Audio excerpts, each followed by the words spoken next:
If I could go back to the beginning of my weight loss journey, there are 5 things that I would have done differently that would have made this process so much easier. So if you're starting your weight loss journey or you're restarting your weight loss journey or you're just stuck, this video's for you. Hi, my name's Cheryl. I've been on a weight loss journey now for 16 months. I've lost a total of little over 73 pounds. I'm 66 years old, and I started this process actually when I was 64. So it's been quite a while. Maybe I was 65. No, I had just turned 66. So I was 64, and this has just been a hard process, but I've learned a lot, and these are the 5 things I do that hopefully will make your journey a little bit easier. Number 1, I'd focus on habits instead of motivation. So when I first started this journey, I thought motivation was everything. I just had to stay motivated. Well, you don't stay motivated for 16 months. That's not what it's about at all. When I stopped being motivated, which was like after week 2, it was very difficult, and I feel like I had failed. So what I tried to focus on more as I went through the process with trial and error and a lot of time is that if I set up habits that I did every day and I tried to be consistent, it didn't matter if I had motivation or not, because I would just follow those things, and as time went on, I would lose weight. I focused on simple habits once I got the hang of this, of eating regular meals, being aware of my snacking, drinking more water or more liquids, and just moving a little bit more. And those habits all of a sudden turned into something that I was starting to do every day, whether I was motivated or not. So number 2, and this is a huge one, is I would stop trying to be perfect. Now, I know you know what I mean about this. I would focus, and then all of a sudden have a bad day and I just quit the diet. And I think about it now, with time, I learned I don't have to be perfect. I just have to keep showing up every day and trying my best to be consistent. You are going to have bad days. You're going to have days where you get the flu. You're going to have days where you're feeling depressed or something happens that throws you off kilter. And you know what? That's okay. You pick up and you start over as soon as you can, and don't focus so much on trying to have this perfect weight loss program, because weight loss isn't perfect. It's actually very imperfect. And I think it's about habits. It's about showing up. And number 3, I'd track more than just the scale. So, I'll be honest with you, I still weigh every day. I just think that it's a really good way to kind of gauge, oh boy, I probably had too much salt yesterday. I better cut down on that. I better drink more water. I better move more.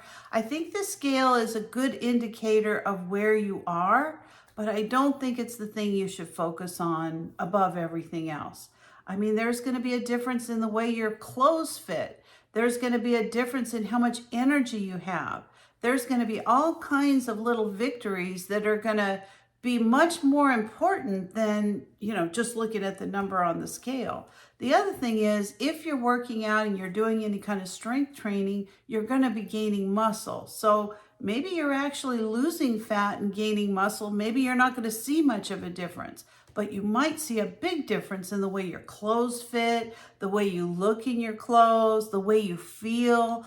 All those things are important. So number 3, I wouldn't put so much emphasis on that scale. I would try to look at a lot of other things that add up to the weight loss process. Number 4, and probably the most important to me, is I would be kinder to myself. I try to be kind with other people, but I'm not always so kind with myself. I actually push myself really hard. I'm very hard on myself, and I just feel like that hard, push is oftentimes what makes me do better. But sometimes it could actually work against you.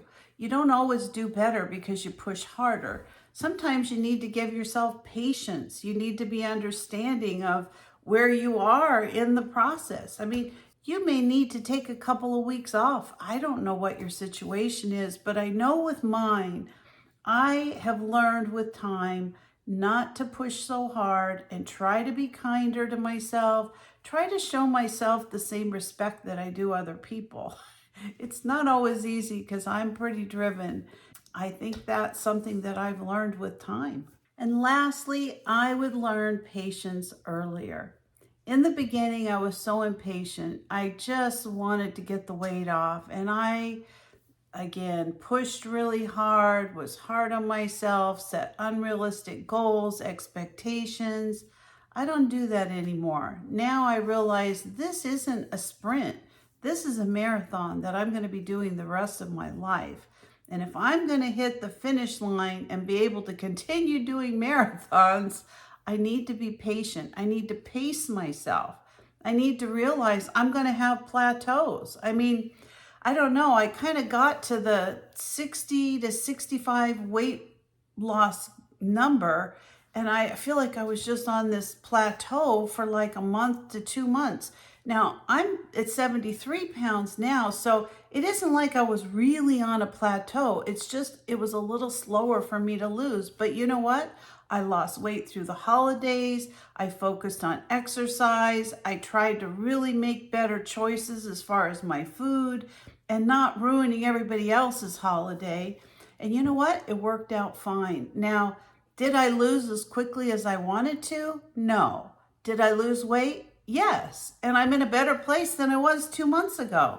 And I know in 2 months from now, I'll be in a better place than I am today. I think that's the biggest thing with weight loss is you set the realistic expectations, you be patient with yourself, try to realize you're going to have down times, you're going to have discouragements, you're going to have plateaus. It's not always going to be like this. You're not going down a ski slope in the weight loss. Now, some people do. I'm talking about, I think, the average person. You put this weight on, over time, you're probably going to lose it over time as well. And I think losing weight a little bit slower and just going through the process of eating healthy and not doing any crazy dieting, all that nonsense, you're going to look better in the end too, because you're not going to have lost your weight super fast. So all of a sudden your skin looks like a nightmare and your hair is all falling out. That's not where you want to end up.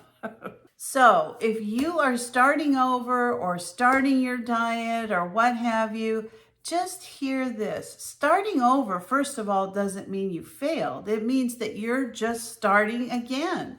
And you know what? If you put these 5 things in place, I think you're going to have a better chance of learning from my mistakes. And I think, knowing that if you create habits, you don't have to be super motivated every day. You move more, you drink more, you watch what you eat. Just being in a reduced calorie deficit and moving, you're going to lose a little bit of weight. So with January 1st just right around the corner, there's going to be a lot of New Year's resolutions with people starting their diets either for the first time or starting again. And if you're stuck, maybe some of these ideas will help get you out of a place that you've been and, move on. So if you've enjoyed this video, would you consider subscribing to my channel? Give me a like or a thumbs up. Ring that bell for future notifications. I have videos come out every single week, and I love to share the things I've learned with other people. I've had a lot of people on this journey with me that have also lost a significant amount of weight. And you know what? That motivates me as well. So thanks for watching today, everybody. Good luck with your weight loss journey, and I'll see you next time. Bye-bye.